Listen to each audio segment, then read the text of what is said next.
Okay, good evening, everyone, and welcome to our next installment of Wellbeing Wednesdays, where we are engaging with each other to think about how we can stay well and how we can stay as well as possible during lockdown. And I am delighted that tonight we are joined by Heather Daniels, and Heather has an amazing array of experience. She's a registered dietitian, graduating with a nutrition and dietetics degree from KCL, from King's College London in 2005.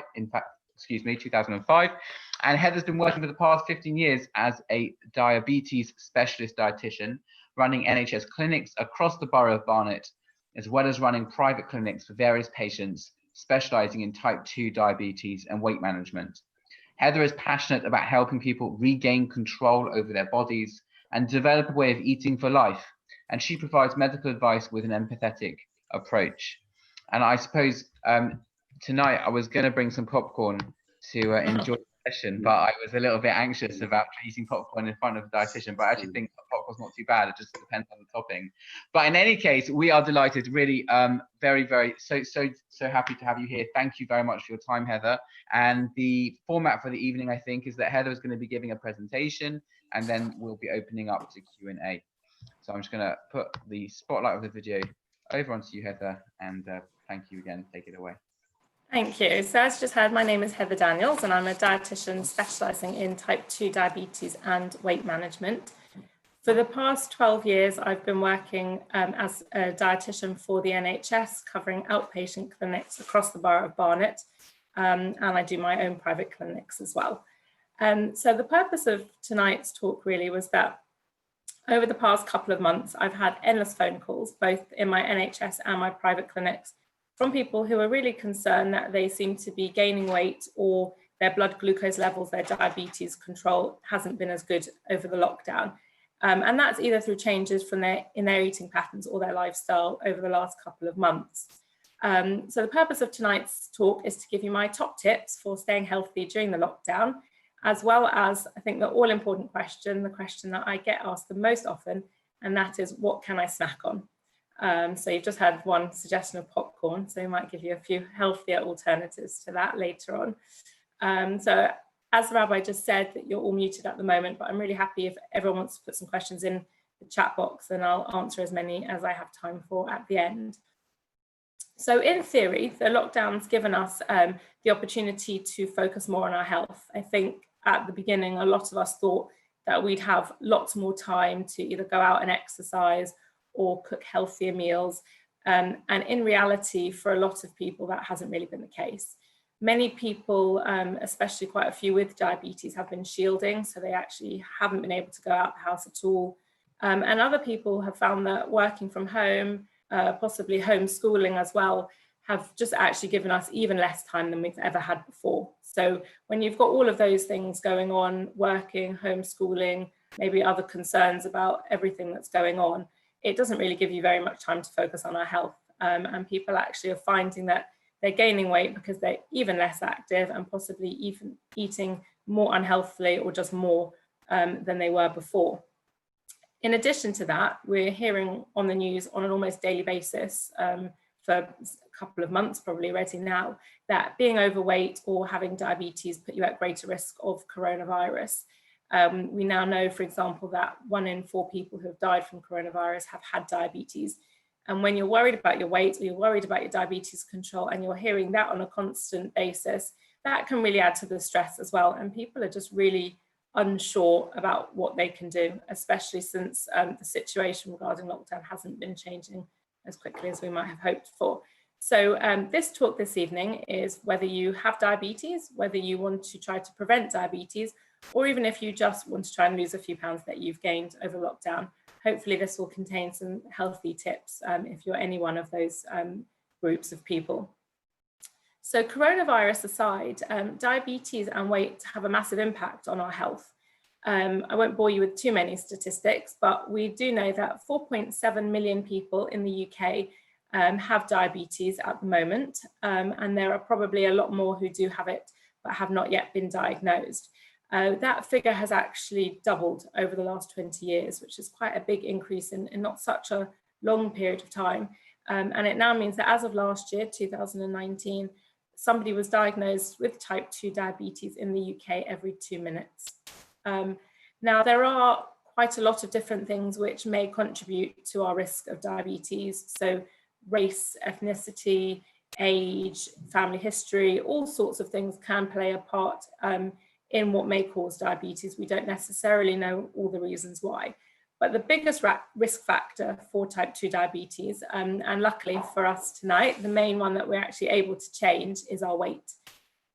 Up to 85% of type 2 diabetes cases they think could possibly have been prevented by weight loss. So for everyone that's been diagnosed with type 2 diabetes, 85% or up to 85% of those people may not have been diagnosed with diabetes had they lost a little bit of weight before. So that's one of the big things that we actually can do to improve our health. And it doesn't necessarily have to be huge amounts of weight that you might read about in the papers. Studies have shown different amounts of weight gain, but what we know to be true is that losing just 5% of your current body weight can have a massive positive impact on your health.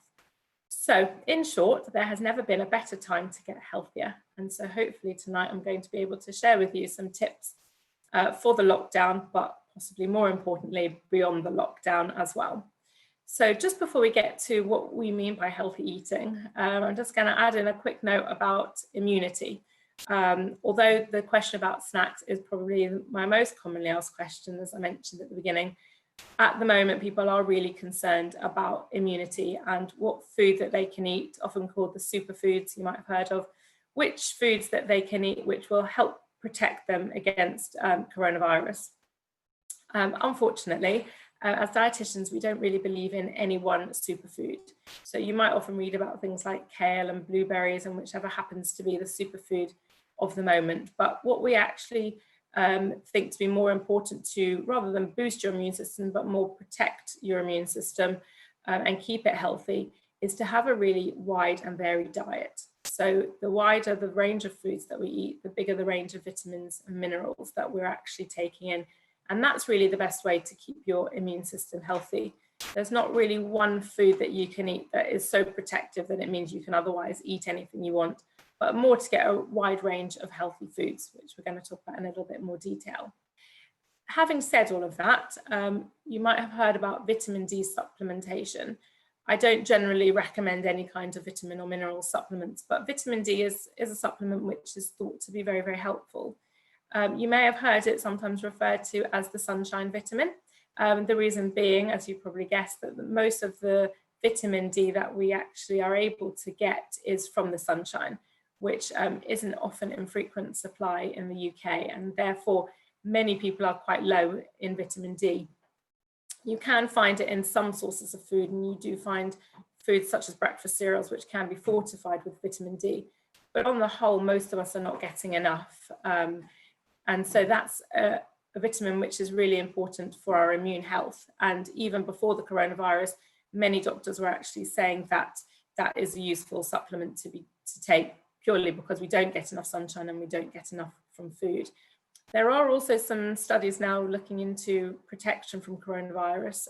Initial studies have shown that the people with the poorest outcomes from coronavirus had the lowest levels of vitamin D, and the ones who had higher levels of vitamin D had better outcomes. But obviously the research is ongoing. There's no definitive evidence for that yet. But it is a good supplement to take, and it's probably one of the few ones that I would recommend taking outside of a varied and balanced diet.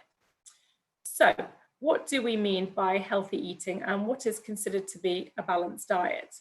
So before we get to actually the healthy meals and snack options, and as I said, I know that snacks are something that weigh quite heavily on people's minds, it's important to talk about what we mean by a healthy meal pattern. And the reason for that is if we can get our meal pattern and the composition of our meals to be quite good, then your need for snacks is actually going to be less. So really, in effect, the hungrier we are, the more snacking we're going to need.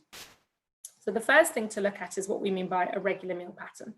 So that doesn't necessarily mean that you have to eat at the same time every day, but we do know that to have a regular breakfast, lunch and dinner, so as evenly spaced as you can, is going to be really important for your overall health. The reason for that is that people who try to skip meals, and I think probably most people have tried it on one occasion or another to try to lose weight. So you think that you're skipping breakfast and possibly lunch as well, you're going to be cutting out a huge amount of calories and therefore you should lose weight. That doesn't normally happen for most people. One of the most common reasons is that you might get through breakfast, you might even get through lunch, but by the time it gets to 4 or 5 o'clock in the afternoon, most people are absolutely starving at that point. And when you are that hungry, it's really difficult to make a good decision. So most people who haven't eaten until 4 or 5 o'clock in the afternoon, most likely not going to go to the fridge and peel a carrot, but they're going to have some crisps or some biscuits or something which are much easier to access and need little or no preparation at all. And so by the time that you've eaten all those foods, it might be counterproductive in terms of the number of calories that you've saved earlier in the day. For other people, you might get through that snack time, 4 or 5 o'clock, you have really strong willpower and you manage to get through to your evening meal. What's likely to happen at that point is that you're going to have a much larger meal because you are that hungry. And especially if that meal is quite high in carbohydrates, which I'll talk about a little more detail in a minute, that's going to increase the number of calories that you're eating by the total meal size. And the increase in carbohydrates can increase your sugar levels. So if you have diabetes, what you'll find therefore is that during the day, and especially if you're on certain diabetes medications, you might find your blood sugar levels start to drop during the day. What then happens when you have a very large meal in the evening is that your blood glucose levels will spike. So over the course of the whole day, you don't have very steady blood glucose levels, which is not very good for your diabetes control. For those of us who don't have diabetes, we might not be as bothered about that spike later in the evening because our own body's insulin will deal with that increase in blood sugar levels. However, having too much circulating insulin actually promotes fat storage. So what that means is that when you eat very, very large meals, you're more likely to gain weight, even if you don't have diabetes because of the response. So skipping meals normally for most people means that people who do skip meals on a regular basis tend to weigh more than people who don't. So it's best to try to have 3 regular meals each day. And I tend to advise 3 regular meals rather than the 5 or 6 small meals, which is often talked about as well, because that's quite difficult to manage. Having 5 or 6 small meals a day should be the same number of calories in 3 meals divided up by 5 or 6. But most people have those same 3 meals and have 1 or 2 smaller meals in between. So actually, again, you're increasing the calories. So I do try to recommend that everyone tries to have a breakfast, a lunch, and an evening meal. So what should be in those meals, I think, is really important. And I always start by talking about the carbohydrates because I think that's one of the most confusing of the food groups. So when I talk about carbohydrates, I'm referring to foods such as bread, rice, pasta, potatoes, all the starchy foods, and generally all the foods people feel we should not be eating if we want to lose weight or if we want to control our diabetes. But actually that's not true.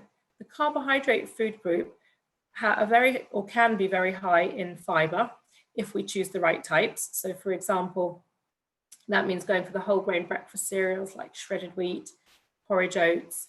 For breads, it's the granary seeded whole grain breads. And for your more cooked carbohydrates, foods such as basmati rice or sweet potatoes are really helpful in providing the extra fiber that we need to keep both our digestive systems and our hearts healthy. And most people in the UK do not get enough fiber. And without these carbohydrates, it can be difficult to get enough fiber into our diet. So that's one benefit to including these foods in our diet. The other benefit to them is that although they do turn into glucose, so you may have heard that carbohydrates turn into sugars, our body does need some of that sugar for energy. It is essential for all of our cells to have that glucose for energy. And they can be quite filling as well. So often what people find is if they cut all carbohydrates, you might lose weight initially, but these are diets which are very, very difficult to sustain. So you'll lose weight quite quickly, but over time, it's going to be really difficult to stick to.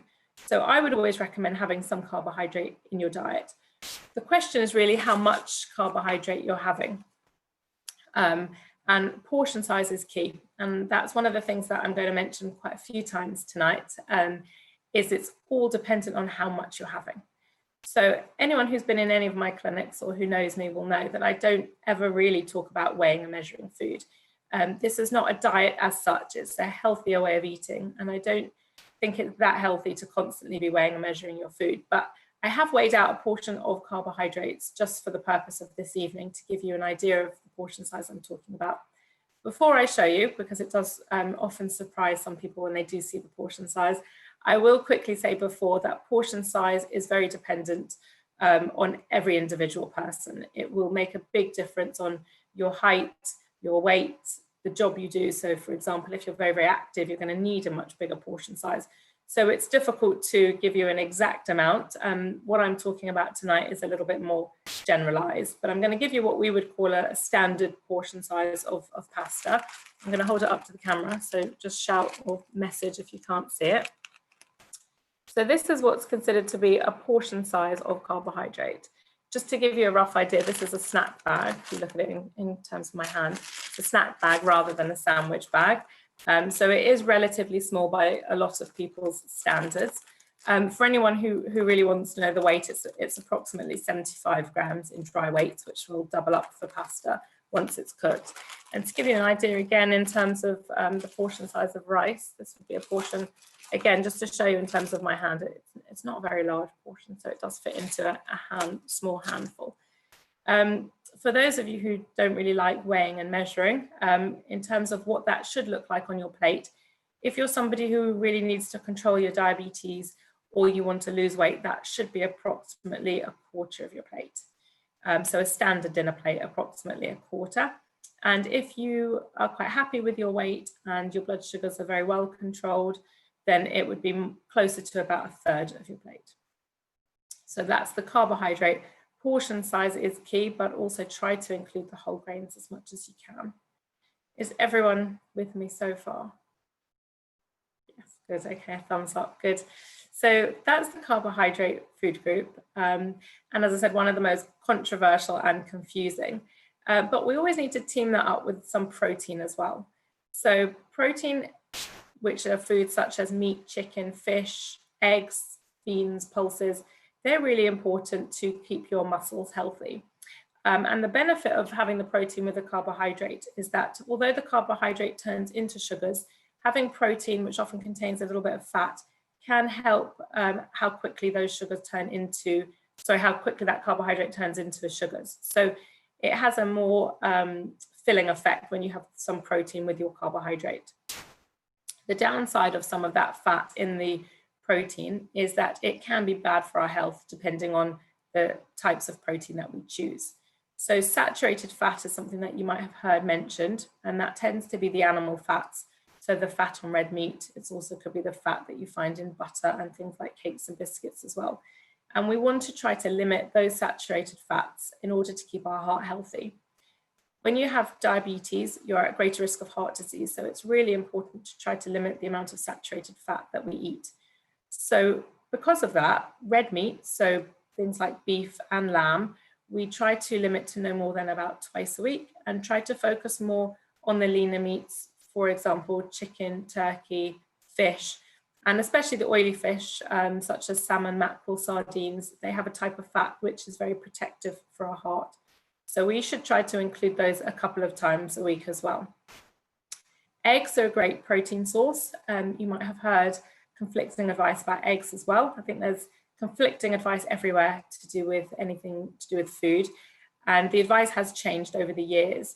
What we now know about eggs is they're not as bad for our heart as was previously thought, and they won't affect our cholesterol as much as was previously thought either.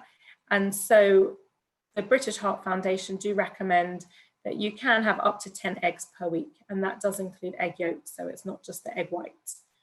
So that's a really good protein source. And I just see a message on the chat about the portion size of the carbohydrate per meal. So yes, sorry, that was per meal. So that can be that you should, sorry, I should have mentioned you should be including a portion with breakfast, with lunch, and with your evening meal as well. So a portion of carbohydrate and some protein as well. And the protein portion, again, should be approximately a quarter of your plate, but going for the leaner types that we've mentioned. So if you have a quarter of your plate of your carbohydrate and a quarter of a plate of your protein, it's probably not going to surprise too many people that the other half of your plate should be your vegetables.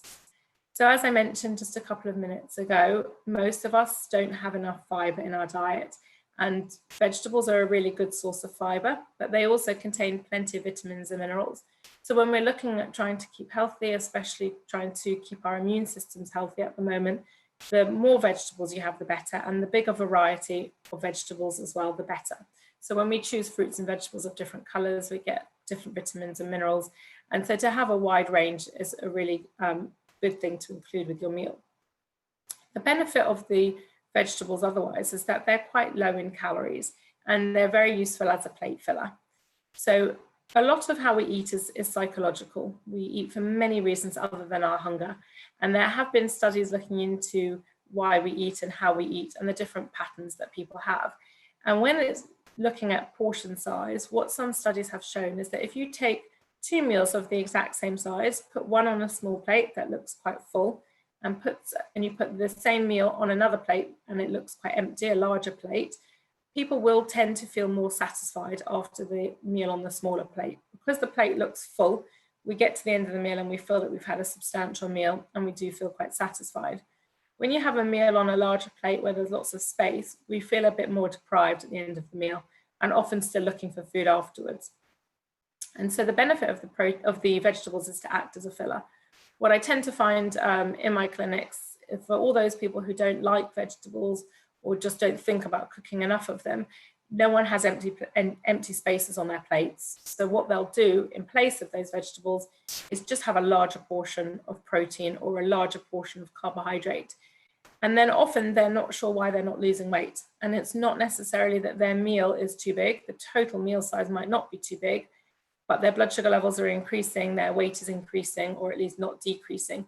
And that's because of the calorie content of their meal rather than the total portion size. So what we know is that if we fill up more on vegetables, there's less space on the plate for the protein and the carbohydrate. And that's really helpful with weight loss and diabetes control.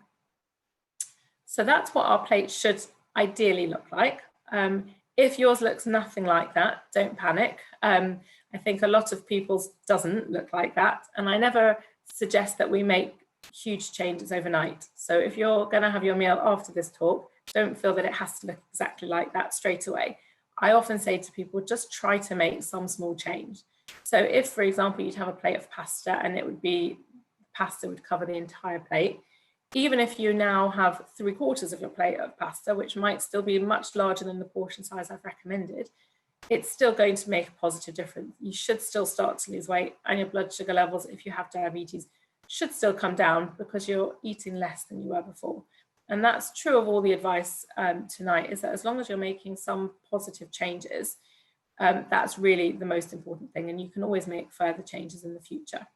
So if we have 3 well-balanced meals, the benefit of that in terms of snacking is that we shouldn't feel the need to snack quite as much. So if our meals are keeping us fuller, we might not feel as hungry between meals. You might still want to snack in between meals, and that's absolutely fine, but it does depend on what you choose to snack on. And if you don't have that same feelings of being absolutely ravenous, then hopefully we should be able to make some healthier choices. So it's probably not going to surprise very many people either that I'm going to suggest that the best snack to have in between meals is fruit. And again, there's a lot of conflicting advice about fruit, especially if you do have diabetes. But all fruit is absolutely fine to include if you have diabetes. So you can eat grapes, you can eat watermelon, you can even have mango. But again, the portion size is really, really important. And what we do suggest is that you can have what we would consider 1 portion of fruit at any one time. So 1 portion would be an average size apple or a medium size apple, 2 tangerines, 10 grapes. Roughly, we talk quite a lot about handfuls, roughly a small handful would be considered 1 portion of fruit. And you can have 3 to 4 of these portions over the day. The most important thing if you have diabetes is not to have more than 1 fruit at a time. So for example, if you're having an apple, wait a couple of hours before you have an orange. And then you can have 3 to 4 across the day. And again, as I mentioned with the vegetables, the more variety, the better. So there's not really an issue with eating 3 apples a day, but if you can have an apple an orange and a banana, for example, then you're getting more of a variety of vitamins and minerals, which is going to be really important for your health. So a piece of fruit is a great idea for a snack, but many people often report that one piece of fruit might not really be that filling from one meal to the next. And so again, like with the meal that I mentioned, the carbohydrate with the protein, fruits contain carbohydrates, and if you combine that with a small portion of protein, that can be a little bit more filling in between meals.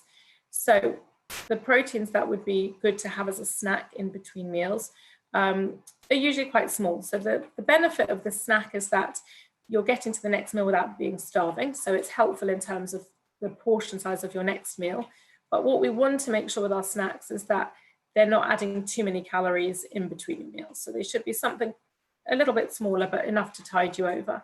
And so having a little bit of protein, such as, for example, your apple with a small pot of yogurt, or maybe some low-fat cottage cheese, possibly a small handful of nuts, or it could be some vegetable sticks with low-fat cream cheese or hummus. Those would be good examples of combining the protein with the carbohydrate to be a little bit more filling as a snack. But again, be careful of the portion size. Nuts, I know, are a really fashionable snack at the moment. And everywhere you're hearing that nuts and seeds have lots of good fats and we should be eating plenty of them. But although they do have lots of good fats and lots of fiber as well, we need to be really mindful with the portion size, because all fats, whether they're good for you or not, are very high in calories. So again, just to give you an idea of portion size, I've measured out what's considered to be a portion of nuts, just to show you. Just before I do show you, just so that you know where I've got that portion size from. Again, there's been a lot of research into nuts and whether they're good for you or not, whether the disadvantages outweigh the advantages because of the calorie content. And the portion size that they've decided on as a cutoff point, so up to this amount you're getting all the benefits, over this amount you're actually just going to be eating a lot of calories, is approximately 30 grams, which is about an ounce. And just to give you an idea of what that looks like for nuts, again, one of my little snack bags, you can see, if I put it in my hand again, that that's quite small. It fits into my hand quite easily, and I have quite small hands, so it's not a very big portion. And that can be quite surprising for people, because nuts are one of those things that you can eat probably more than that before you've even put the bag away. And so they're very, very easy to eat a lot of without really realizing. So in that small bag is about 150 calories. So we can easily eat hundreds of calories without even realizing, just by snacking on things like nuts and seeds. So they are good for you, but be mindful of the portion size. And you've seen I've got quite a lot of those snack bags. That's just quite a useful tip for certain snacks like nuts, is that if you portion them out, it does stop you sitting down and eating half the bag before you've even realized what you're doing. And so that's something that I often recommend, or take a handful and put the bag away before you start eating them. And another useful tip is never to deprive yourself too much. What some people often find helpful is to know that they can have one thing that they really enjoy, or one treat per day. So for example, something like dark chocolate is going to be much better than milk chocolate because it is lower in sugar. But if you say, for example, I'm going to really enjoy dark chocolate, I don't want to feel as if I'm depriving myself, so I'm going to have a few squares of dark chocolate every single day. That's not necessarily a problem. But if you have it at 10 o'clock in the morning, you're going to fight temptation for the rest of the day when you're very hungry, looking for something to eat, and you've already had that snack. So another tip that I often give people is, if you do want to allow yourself one small treat per day, that's absolutely fine, but always keep it for the last snack of the day. So for example, if you like to have something in the evening after your evening meal, when you feel like something sweet, if you save your snack for then, that can really help keep you on track for the rest of the day, because you know that you have that one treat that you've really been looking forward to, and that really helps to focus you for the rest of the day. So that's hopefully a useful tip, so that you can still enjoy something, but just have it later in the day to help you earlier on. But with all these things that I've mentioned, any changes that you've made in terms of portion size or types of snack can be really, really effective. So what I mean by that is, because this is healthy eating rather than a diet, it's something that we're going to be doing, hopefully, forever. And that means that it shouldn't be tedious. You shouldn't feel as if you're overly restricting yourself and every day is miserable. That's not the idea at all. But with snacks, the calories can add up really quickly. And so it's not about cutting them all out, and it's not about only ever eating fruit and vegetable sticks, but it could just be sometimes looking for slightly better alternatives. So just to give you an idea of what I mean by that, I've just got a few visuals, which I'm going to hold up to the camera just to show you a few different ideas. So in terms of the fat content, we can sometimes just look to make improvements. So as I said, even if you don't think it's ideal, if it's an improvement, that's still better. So if we look at the fat content of our snacks, one digestive biscuit is about 3 grams of fat, which hopefully you can see here in this test tube of oil. 3 grams, you can think about that next time you want to have a digestive biscuit. A breadstick has none, so that would be an alternative. But something that has a lot more, which I know maybe not eating as much now without shul and the famous shul kiddush, is a rogalach. One little rogalach has 8 grams of fat.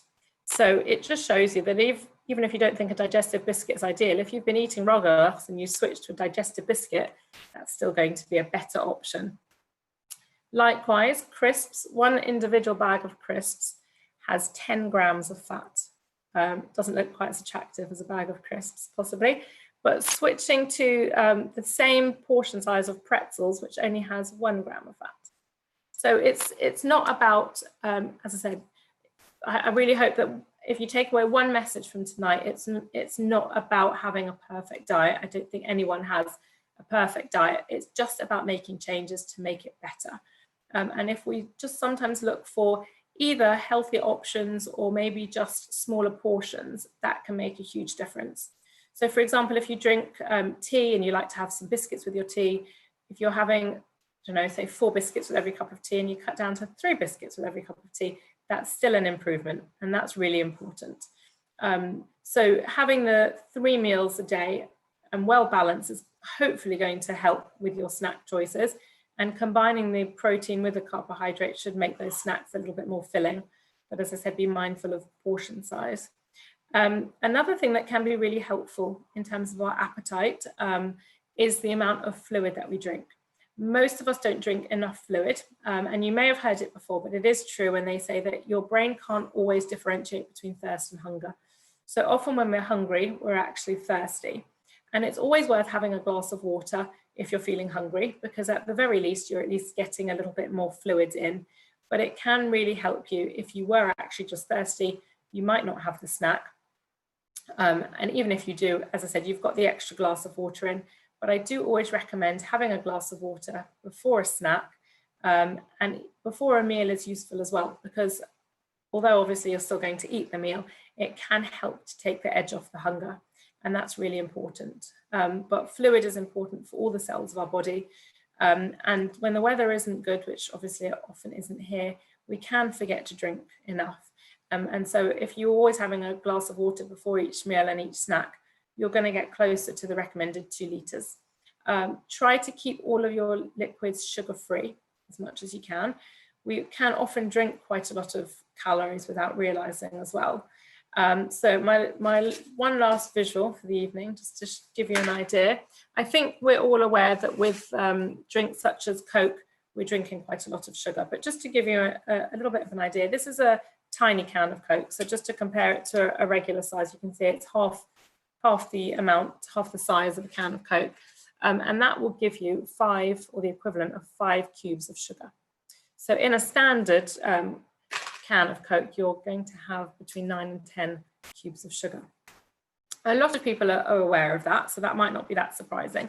But what is more fashionable at the moment, and people are not necessarily as aware of, is the amount of fruit juices and smoothies that we drink. So in a very small carton of juice, and this is, again, it's a mini carton, it's 150 mils, which is quite a small carton. There are the equivalent of 4 cubes of sugar, so almost as much as Coke. And those are calories that we don't often think about. So it's fashionable. I know everyone has these NutriBullets, and we're all drinking fruit juices and smoothies, thinking that we're being really, really healthy, boosting our immune system. But we don't realize that actually we're drinking quite a lot of sugar and quite a lot of calories as well. If you have diabetes, that's especially important. That will hugely spike your sugar levels, because we said at the beginning that we should be having 1 portion of fruit at any one time. With juice or smoothies, you could be having 3, 4, 5, or maybe more at one time. So that's another way that we often don't necessarily realize why our sugars are so high or why we're gaining weight. And it's really important to enjoy your calories and don't drink them, but try to include them with your meals instead. So have plenty of water or any sugar-free fluids is the best thing to try to do. I will also just say, in terms of not necessarily realizing what we're eating and drinking and how the calories can add up, I often find or often suggest keeping a food diary. Before anyone panics, I don't recommend that you do that every day at all. I know that they are really, really tedious, but they can be quite helpful if you are struggling. So I often say to people, if you're going through a period of time where you're gaining weight or not losing weight, or your blood glucose levels are not very well controlled and you're not sure why, that's a really good time to keep a food diary just for a couple of days.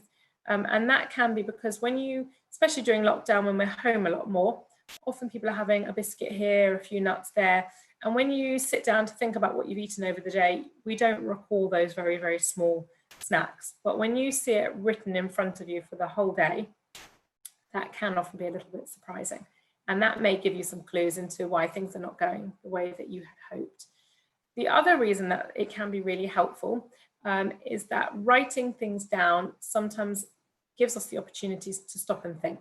So as I mentioned just before, eating is often not a conscious thing. Obviously, we do it every day. We don't necessarily think about it that much. And so we eat things without really thinking about what we're eating quite a lot of the time, especially if they're very small snacks, when you've gone into the kitchen for one reason or another and you just have something on the way past the cupboard. If you're keeping a food diary and you're writing things down as you eat them, going to write something down just gives you that couple of seconds to think, do I really want this? And often when you know that you have to write it down, it does make you think twice. And so even if that helps you just some of the time, that can be quite a useful way sometimes to cut a few snacks out of your day by keeping that food diary.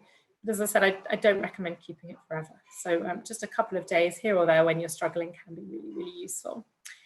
And just lastly, before I end off, we've talked a lot about all the calories that we're putting into our body, but it's also important to think about the calories that we should be burning off. And physical activity, or what we used to just call exercise, is really important. It does help to burn calories, so it can really help with your weight, but it does help to use up your blood sugar, to lower your blood sugar levels as well. So for example, if you've eaten a meal and your blood sugar levels are very high and you go out for a walk, your muscles will start to use that sugar and you will find that your blood sugars come down. And we know that exercise can actually help reduce blood sugar levels for up to 24 hours after, but they're a really good way of burning off some calories. And if you increase your heart rate for a minimum of 10 minutes, that can really improve your heart health as well. So the government recommend physical activity, and I say physical activity rather than exercise, just because it doesn't have to be going for a run or going to the gym, but any kind of movement. The government recommend for a minimum of 30 minutes, 5 days a week. But when you are increasing your heart rate for at least 10 minutes, that's when you have the real benefits to your heart, which is really important. And physical activity can be really beneficial because if you're trying to lose weight or control your diabetes by just making changes to your diet, often people can find that quite difficult. If you're just trying to do a lot of exercise and use up your calories that way, again, that can be quite difficult. But if we make small changes to what we're eating and small changes to our physical activity as well, then the two combined can make a much larger difference. And again, with physical activity, if you're nowhere near half an hour, 5 days a week, you're not alone. I think most people are not. But again, it's just about making improvements. Anything that you can do that's better than it was before is definitely going to be beneficial. And as I said, with food as well, you can always make further changes from there.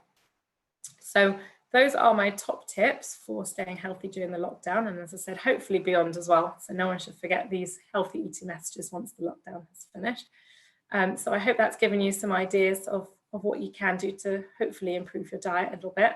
And I see there are some questions popping up on the chat as well. So I'm going to answer as many of those as I have time until I'm told that I've run out of time.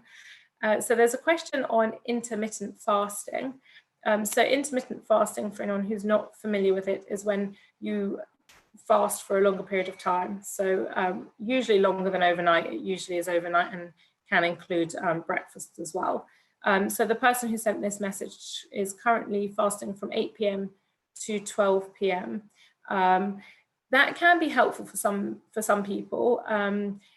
I would say it's very much dependent on whether you have diabetes or not. Generally, it's not recommended for people with type 2 diabetes. If you don't have diabetes and you just want to lose some weight, often people do have quite good results from intermittent fasting.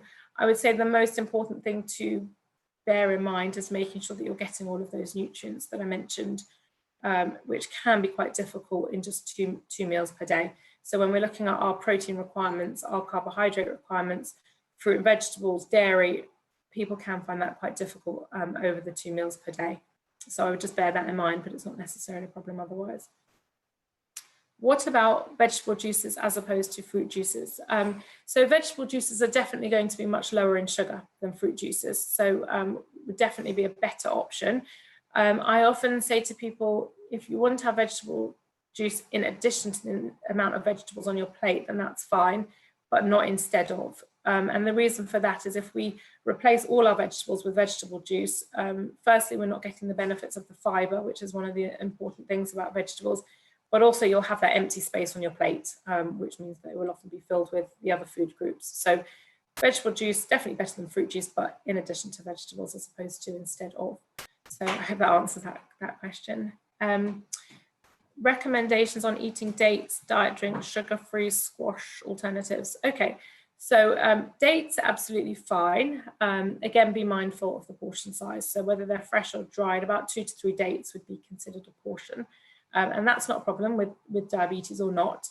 In terms of diet drinks, people feel differently about sweeteners. Some people are comfortable with it, others are not. It for a lot of people goes back to a study many years ago that showed that certain sweeteners might cause cancer in rats. It was a study a long time ago and there hasn't been any proven link since. So to cut a very long answer short, we would say for diabetes and weight management, sweeteners are absolutely fine to include as its personal choice, but we would consider it to be fine. A question about challah, that's always a very popular question. 2 white challahs is a lot of simple carbs to eat up in a week, lots of sugar. If I make challah with a bit of wholemeal flour, the kids won't eat it. Yeah, I think that's probably quite a common problem. Most people would prefer white challah to the wholemeal. If you can get your kids to eat the wholemeal, then obviously that's better. But I know it can be a little bit of a challenge. I would say be mindful of the portion size, and that can be something a little bit easier. For example, on a Friday night in the summer, my kids are often in bed, so my husband and I will just buy the baby challahs if it's just us, and that can be a little bit easier because otherwise you do find yourself eating quite a lot more. So I guess if you really like white challah and you know, it's not a problem, it's once a week, I don't think it's the end of the world by any means, but just maybe buy a smaller one. Okay, the next question is about fat. Okay, so that's quite a good question about fats. There are lots of different types of fats. So the question is regarding coconut oil, palm oil, and the problem with these sorts of fats is that they contain saturated fats, and saturated fats are not very good for our heart. They can increase our cholesterol. So the move is more towards the olive based. So I would say if you want to have things like margarines, I would go more for the olive-based spreads. And again, with baking, go for the olive-based spreads, and things like vegetable oils are going to be better than palm oil, which is very high in saturated fat. Be really careful with coconut oil. I know it's, again, really fashionable, and there are a lot of people who believe that coconut oil is a much better type of saturated fat, because there were some studies looking into the fact that they thought that coconut oil might be digested, or the saturated fat from coconut might be digested in a different way, but there is no evidence to support that. Coconut oil is very, very high in saturated fat. I would say, as lovely as it smells, the biggest benefits from coconut oil are to use on your hair and your skin. I wouldn't necessarily want to eat it. And the next question is struggling with snacks for the kids during the day. I know, I think that's becoming a much bigger problem during lockdown, isn't it? They seem to want to eat constantly. Again, I always try to get my kids to eat some fruit first. but often they're looking for more, and it can be really challenging. I think with anyone, you'll probably know for yourselves that there is a limit necessarily to how much fruit we can eat between meals, and sometimes you do feel like having something a little bit more substantial. I often think things like whole wheat crackers can be quite a good option for a little bit of energy, a little bit more filling, the carbohydrate. But things like yogurts, if your kids will eat that, I don't know, can be a good option. A few nuts if the kids are older, obviously, to be able to eat that. Breadsticks, again, can be another option. I often find with a number of snacks that they seem to need in lockdown, that it's about choosing the lesser of the evils, I suppose, and going for their healthier options. So for example, like before I showed you the test tubes with pretzels and with crisps. So I would start off with a fruit and then gradually move towards something like pretzels if they're really hungry. Fruit pouches without the added sugars can be a better option as well. Some of the fruit bars, which again are higher in sugar, but they at least they're the natural sugars and they don't have the added fats of chocolate bars. But things like the yogurts, if they'll eat them, can be an option as well. And you can buy the little yogurts in tubes. I don't know if you've seen those, freezing them during the summer. The kids often are a little bit more fooled by that, or things like the sugar-free ice pops as well can be quite helpful. Yeah, but I know it's a battle with the kids. Okay, the next question is about weight loss slowing down drastically as one approaches target weight, with even small changes to diet possibly causing jumps in weight. How does one get past these blocks? Okay, so it can be very, very difficult. Once your weight plateaus, it can be sometimes really difficult to jumpstart things. And the reason for that is that we all need a certain number of calories. So say for argument's sake, if you're a man, you need 2,500 calories, you reduce your calorie intake to 2,000, you will lose weight. What happens is as you start to lose weight, you don't need those 2,500 calories anymore, your requirements come down. And at some point you plateau, and that's why it's very difficult to lose weight. You'll get to a point where you have to just reduce the calories even further or increase the physical activity. And it can be quite difficult, but once you've plateaued, it really is a question of energy deficit. So you do have to reduce your calories slightly more or do a little bit more exercise to burn it off. And the next part of the question is about mental health and weight loss. Keeping happy while making these changes, that's a really good question. I think that we don't want to feel really depressed because we can't eat anything that we like. That isn't the idea at all. And I often mention, had a gentleman in my clinic several years ago who on paper was doing really well, very good blood sugar levels, very good cholesterol, weight was fine. And I wasn't really sure why he'd come to see me at all. And when he came into my clinic, he said that he had been diagnosed with diabetes about 6 months earlier, and he'd seen his GP, he'd made loads of changes. And that was the reason why all his levels were really good when he came to see me. He said, the good news is that my doctor has said I'm going to live a lot longer, but the bad news is I don't want to anymore.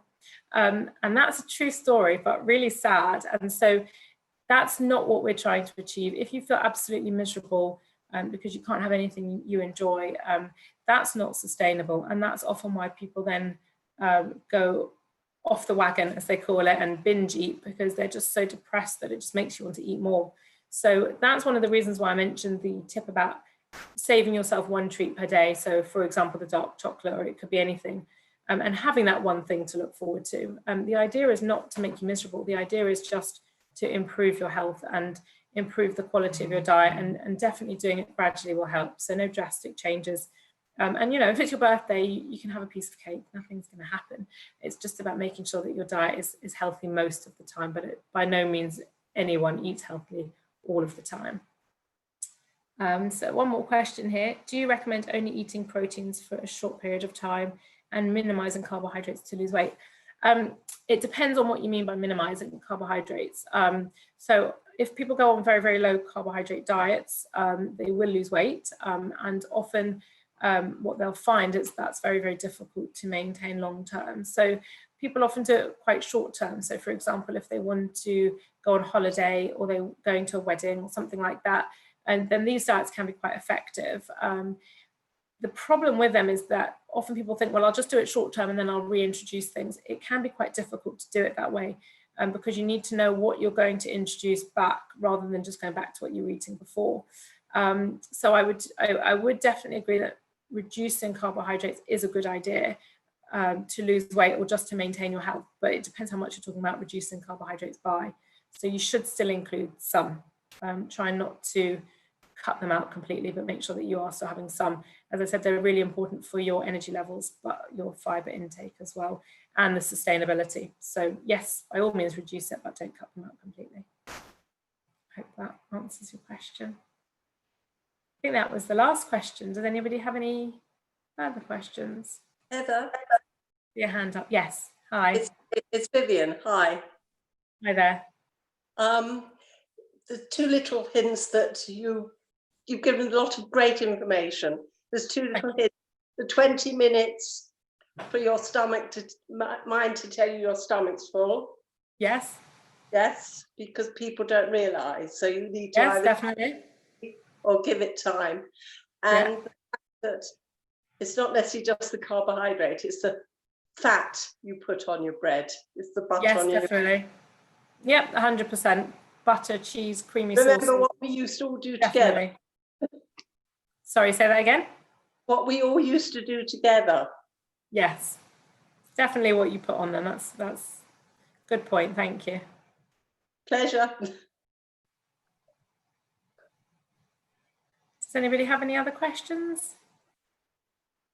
No, if anyone does have anything that they don't feel comfortable putting on the chat or asking publicly, feel free to message me privately as well. I think you can get my details from the Schul office, I'm sure, or the contact form on my website as well, which is expertdietadvice.com. Feel free if you've got anything personal that you want to ask, or if you want more specific advice. Obviously, the advice that I've given tonight can't be too individualized because I'm talking to all sorts of different people with different requirements. So if you need some more personalized advice, then feel free to contact me as well. Thank you very, very much, Heather. What an amazing talk we've had this evening. Full of macros, micros, and all things in between, and really a comprehensive and very thoughtful approach to helping us get on top of our diets. I particularly like the visuals. I thought that is so powerful to see those handfuls of sugar cubes, those vials of fat. That's very powerful messages for us, and I think that we can all feel empowered to come out of this talk and re-engage with our fitness and wellness as we are in lockdown and moving into the next stage of lockdown. That the new now is also about a new me, someone who can take care of our health, take care of our well-being, and take care of our diet. So thank you, Heather, for being part of our Schul and what we're offering to our members. It's a real privilege to have you here. As I said, any questions, please do contact Heather and look her up. So thank you. Thank you for joining me. Can I ask the last question? Yes, sure. If we ever get to the point of being able to have a kiddish back at Schul, what would a healthy kiddish be? Because obviously what I find, the kids go in, the kids eat all the crisps and the biscuits, and then they get home, they don't want any lunch anymore that you've got prepared. So what would be a healthy kiddish that wouldn't spoil our healthy lunches that we've all got ready and waiting? I really want to scream. It's a really good question. I don't know if we'll ever find a completely healthy kiddish, if I'm honest. I have actually tried to, or I had before the lockdown, tried to change at least the children's service kiddish at the Schul I belong to in Mill Hill, because I felt that then they were eating it twice. They were eating all the crisps and biscuits in the kids' service, and then they go up to the main kiddish and do it all again. So the healthy things which I introduced for the kids in the children's service were, rather than all the crisps and biscuits, they each had a piece of fruit and at the end a biscuit as well. So it was at least a little bit enjoyable for them. But they had the grape juice and the challah first. We tried to incorporate that during the service, and then a biscuit and a piece of fruit at the end, which went down better with the parents than the children, I have to say. But they got used to it, and they were quite happy. As long as they had that one biscuit, they felt quite satisfied. The main shawl is a little bit more difficult to tackle. I guess the better options are things like the vegetable sticks with things like hummus, but then you've got the issue of double dipping, which I think has come to the forefront now. People are much more aware of that than they were before.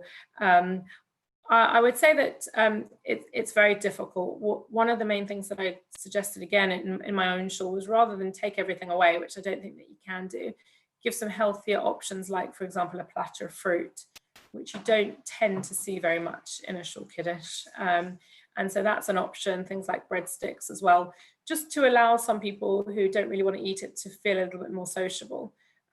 Things like pretzels, for example, are going to be a better option than crisps as well. And often to the people at the kiddish themselves, I often just say to them, you know, if you allow yourself, say, one thing, rather than standing around for too long and eating too many things, that can make it better. But if you're allowing yourself, say, one thing, and then you've got the option of fruit and vegetables, then it's a little bit easier. But the kids are going to be the trickier part always, I think. Yeah, it's a difficult one. Thanks. Does anyone have any other questions? No? Everyone's wondering what to eat for dinner now.